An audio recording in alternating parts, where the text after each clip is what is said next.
ಈ ಕಾರ್ಯಕ್ರಮದಲ್ಲಿ ಉಪಸ್ಥಿತರಿರತಕ್ಕಂಥ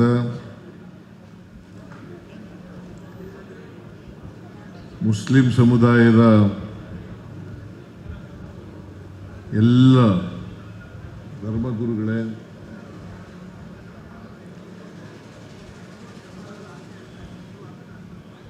ಈ ಕ್ಷೇತ್ರದ ಶಾಸಕರು, ಕಂದಾಯ ಸಚಿವರು ಆದಂಥ ಶ್ರೀ ಕೃಷ್ಣ ಬೈರೇಗೌಡ ಅವರೇ, ಪೌರಾಡಳಿತ ಮತ್ತು ಹಜ್ ಇಲಾಖೆಯ ಸಚಿವರಾದಂಥ ಶ್ರೀ ರಹೀಂ ಖಾನ್ ಅವರೇ, ಮುಖ್ಯ ಸಚೇತಕರಾದಂಥ ಶ್ರೀ ಸಲೀಂ ಅಹಮದ್ ಅವರೇ,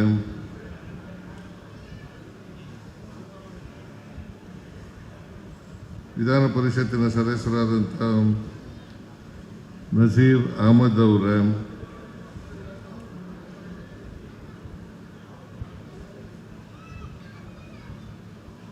ಶಾಸಕರಾದಂಥ ಶ್ರೀ ರಿಜ್ವಾನ್ ಅರ್ಷದ್ ಅವರೇ,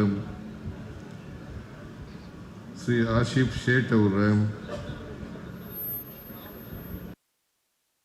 ಪರಿಷತ್ತಿನ ಸದಸ್ಯರಾದಂಥ ಅಬ್ದುಲ್ ಜಬ್ಬಾರ್ ಅವರೇ, ಅಲ್ಪಸಂಖ್ಯಾತರ ಅಭಿವೃದ್ಧಿ ನಿಗಮದ ಅಧ್ಯಕ್ಷರಾದಂಥ ಅಲ್ತಾಫ್ ಖಾನ್ ಅವರೇ, ಹಜ್ ಸಮಿತಿಯ ಅಧ್ಯಕ್ಷರಾದಂಥ ಶ್ರೀ ಜುಲ್ಫಿಕರ್ ಅಲಿ ಖಾನ್ ಅವರೇ, ನಾವು ಟಿಪ್ಪು ಅಂತ ಕರೆಯೋದು ಯಾವಾಗಲೂ,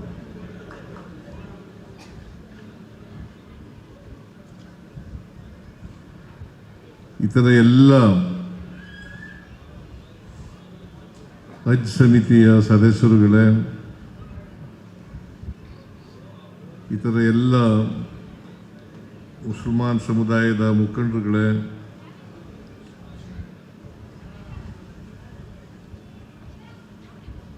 ಹಜ್ ಯಾತ್ರೆಗೆ ಹೊರಟಿರ್ತಕ್ಕಂಥ ಎಲ್ಲ ಮುಸಲ್ಮಾನ್ ಬಾಂಧವರೇ, ತಾಯಂದಿರೇ, ಮಾಧ್ಯಮದ ಗೆಳೆಯರೇ, ಇತರ ಎಲ್ಲ ಸ್ನೇಹಿತರೇ,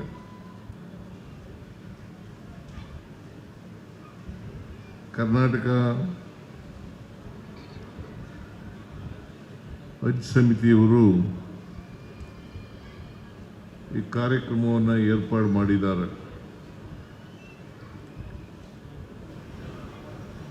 ನನಗೆ ಬರಲೇಬೇಕು ಅಂತೇಳಿ ಜಮೀರ್ ಅಹಮದ್ ಖಾನ್ ಅವರು ಮತ್ತು ರಹೀಂ ಖಾನ್ ಅವರು ಇಬ್ಬರು ಕೂಡ ನೀವು ಯಾವಾಗಲೂ ತಪ್ಪಿಸ್ಕೊಂಡಿಲ್ಲ, ಈ ಕಾರ್ಯಕ್ರಮಕ್ಕೂ ಕೂಡ ತಪ್ಪಿಸ್ಕೋಬಾರ್ದು ಅಂತ ಹೇಳಿದ್ರು. ನಾನು ಬಂದೇ ಬರ್ತೀನಿ ಅಂತ ಹೇಳಿದೆ. ಆದರೂ ಕೂಡ ಅವರು ಜಮೀರೇ ಇಲ್ಲ, ಇವತ್ತು ಕೇಳಕ್ಕೆ ಹೋಗಿರ್ಬೇಕು.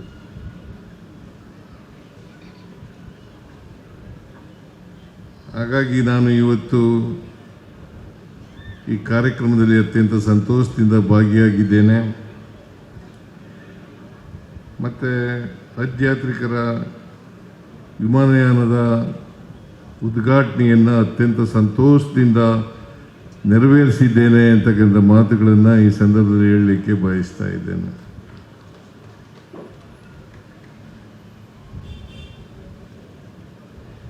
ಪ್ರತಿಯೊಬ್ಬ ಮುಸ್ಲಿಮನು ಕೂಡ ತನ್ನ ಜೀವನದಲ್ಲಿ ಒಮ್ಮೆ ಆದರೂ ಕೂಡ ಹಜ್ ಯಾತ್ರೆಗೆ ಹೋಗಲೇಬೇಕು. ಇದು 5 ಆಧಾರ ಸ್ತಂಭಗಳಲ್ಲಿ ಹಜ್ ಯಾತ್ರೆನೂ ಕೂಡ ಆಚರಣೆ ಮಾಡ್ತಕ್ಕಂಥದ್ದು ಕೂಡ ಒಂದು ಅಂತಕ್ಕಂಥ ಮಾತುಗಳನ್ನು ಹೇಳಲಿಕ್ಕೆ ಬಯಸ್ತಾ ಇದ್ದೇನೆ. ಪ್ರತಿಯೊಬ್ಬ ಆರ್ಥಿಕವಾಗಿ ಸಬಲನಾಗಿರ್ತಕ್ಕಂಥವನು, ಆರೋಗ್ಯವಂತನಾಗಿರ್ತಕ್ಕಂಥವನು ಒಮ್ಮೆ ಆದರೂ ಕೂಡ ಹಜ್ ಯಾತ್ರೆಯನ್ನು ಮಾಡಬೇಕು. ಹಜ್ ಯಾತ್ರೆಯನ್ನು ಮಾಡಿದ್ರೆ ಅವರ ಪಾಪಗಳೆಲ್ಲ ಕೂಡ ಕ್ಷಮಿಸಲ್ಪಡುತ್ತವೆ ಅಂತಕ್ಕಂಥ ಮಾತುಗಳನ್ನು, ಈ ಥರದ ನಂಬಿಕೆ ಕುರಾನ್ನಲ್ಲಿ ಇದೆ ಅಂತಕ್ಕಂಥ ಮಾತುಗಳನ್ನು ಹೇಳಲಿಕ್ಕೆ ಬಯಸ್ತಾ ಇದ್ದೇನೆ. ಒಂದು ಮಾತನ್ನು, ಕುರಾನ್ನಲ್ಲಿರ್ತಕ್ಕಂಥ ಮಾತುಗಳನ್ನು, ಈಗ ಅಪರಾಧ ಮಾಡದೇ ಇರ್ತಕ್ಕಂಥವನು ಒಬ್ಬನ ಕೊಂದಾಕಿದ್ರೆ ಅದು ಇಡೀ ಮನುಕುಲವನ್ನೇ ಕೊಂದಾಕ್ದಾಗಿ, ಒಬ್ಬನ ಉಳಿಸಿದ್ರೆ ಇಡೀ ಮನುಕುಲವನ್ನೇ ಉಳಿಸಿದಾಗ ಆಗ್ತದೆ.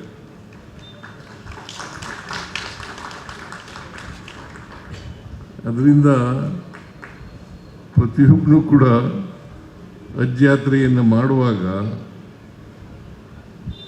ನಿಷ್ಕಲ್ಮಸದಿಂದ, ಶ್ರದ್ಧೆಯಿಂದ ಹಜ್ ಯಾತ್ರೆಯನ್ನು ಮಾಡಬೇಕು.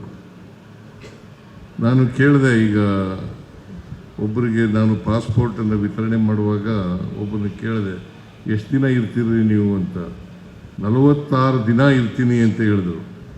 ಆ 46 ದಿನ ಇರುವಾಗ ಪ್ರಾರ್ಥನೆ ಮಾಡ್ತಲೇ ಇರಬೇಕು.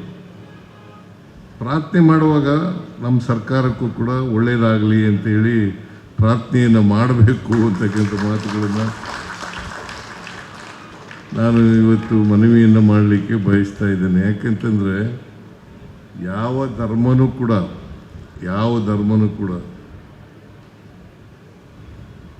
ದ್ವೇಷ ಮಾಡಿ ಅಂತ ಹೇಳಲ್ಲ. ಇನ್ನೊಬ್ಬರನ್ನ ಕರುಣೆಯಿಂದ ನೋಡು, ಇನ್ನೊಬ್ಬರಿಂದ ಭ್ರಾತೃತ್ವದಿಂದ ನೋಡು ಅಂತ ಹೇಳ್ತದ ಹೊರತು ದ್ವೇಷ ಮಾಡಿ ಅಂತ ಹೇಳಲ್ಲ, ಪ್ರೀತಿಸಿ ಅಂತ ಹೇಳ್ತದೆ. ನಿಜವಾದ ಧರ್ಮ ಯಾವುದು ಗೊತ್ತಾ? ನಿಜವಾದ ಧರ್ಮ ಮಾನವೀಯತೆ. ನಿಜವಾದ ಧರ್ಮ ಮಾನವೀಯತೆ. ಮನುಷ್ಯನನ್ನು ದ್ವೇಷಿಸಬಾರದು ಯಾವಾಗಲೂ ಕೂಡ. ಇನ್ನೊಬ್ಬರನ್ನ ಪ್ರೀತಿಸ್ತಕ್ಕಂಥದ್ದೇ ಮಾನವೀಯತೆ. ಇದೇ ನಿಜವಾದಂಥ ಧರ್ಮ ಅಂತಕ್ಕಂಥ ಮಾತುಗಳನ್ನು ಈ ಸಂದರ್ಭದಲ್ಲಿ ಹೇಳಲಿಕ್ಕೆ ಬಯಸ್ತಾ ಇದ್ದೀನಿ. ನೀವೆಲ್ಲ ಯಾತ್ರೆಗೆ ಹೊರಟಿದ್ದೀರಿ, ಹಜ್ ಯಾತ್ರೆಗೆ ಹೊರಟಿದ್ದೀರಿ, ಒಳ್ಳೆಯದಾಗಲಿ ನಿಮಗೆ. ವಿಮಾನಯಾನ ಸುಖವಾಗಿರಲಿ, ಮತ್ತು ಆರೋಗ್ಯವಂತರಾಗಿ ನೀವು ವಾಪಸ್ ಬರ್ರಿ. ಅಲ್ಲಿ ಇರೋವರೆಗೂ ಕೂಡ ರಾಜ್ಯಕ್ಕೆ ಒಳ್ಳೆಯದಾಗಲಿ, ನಮ್ಮ ಮಂತ್ರಿಮಂಡಲಕ್ಕೆ ಒಳ್ಳೆಯದಾಗಲಿ, ನಮಗೂ ಒಳ್ಳೆಯದಾಗಲಿ, ಇನ್ನೊಬ್ರಿಗೆ ಒಳ್ಳೆಯದಾಗಕ್ಕೆ. ಯಾವಾಗಲೂ ಕೂಡ ದೇವರು ನಮ್ಮನ್ನು ರಕ್ಷಣೆ ಮಾಡೋದು ಯಾವಾಗಪ್ಪ ಅಂತಂದರೆ, ನಮ್ಗೆ ಒಳ್ಳೇದು ಮಾಡೋದು ಯಾವಾಗಪ್ಪ ಅಂತಂದರೆ, ನಾವು ಇನ್ನೊಬ್ರಿಗೆ ಒಳ್ಳೇದಾಗಲಿ ಅಂತ ಹೇಳಿದಾಗ ಮಾತ್ರ. ನಮಗೆ ಒಳ್ಳೇದು ಮಾಡಿ ಅಂತ ಕೇಳ್ಕೊಳ್ಳೋದಲ್ಲ, ಇನ್ನೊಬ್ರಿಗೆ ಒಳ್ಳೇದು ಮಾಡಲಿ, ನಮ್ಮ ರಾಜ್ಯಕ್ಕೆ ಒಳ್ಳೇದು ಮಾಡಲಿ, ಮಾನವೀಯತೆ ಮೆರೆಯೋಣ ಅಂತಕ್ಕಂಥ ಭಾವನೆ ಯಾರಲ್ಲಿ ಇರ್ತದೆ ಅವರು ನಿಜವಾದಂಥ ಮನುಷ್ಯ ಅಂತಕ್ಕಂಥ ಮಾತುಗಳನ್ನು ಈ ಸಂದರ್ಭದಲ್ಲಿ ಹೇಳಲಿಕ್ಕೆ ಬಯಸ್ತಾ ಇದ್ದೇನೆ. ಅದರಿಂದ ನಾನು ಹಜ್ ಯಾತ್ರೆಗೆ ಅನೇಕ ಸಹಾಯಗಳನ್ನು ಮಾಡಿದ್ದೇನೆ. ಈಗ ಮಂಗಳೂರಿನಲ್ಲಿ 20 ಕೋಟಿ ರೂಪಾಯಿ ಅದರಲ್ಲಿ ಈಗ ಅವನು ಕೂಡ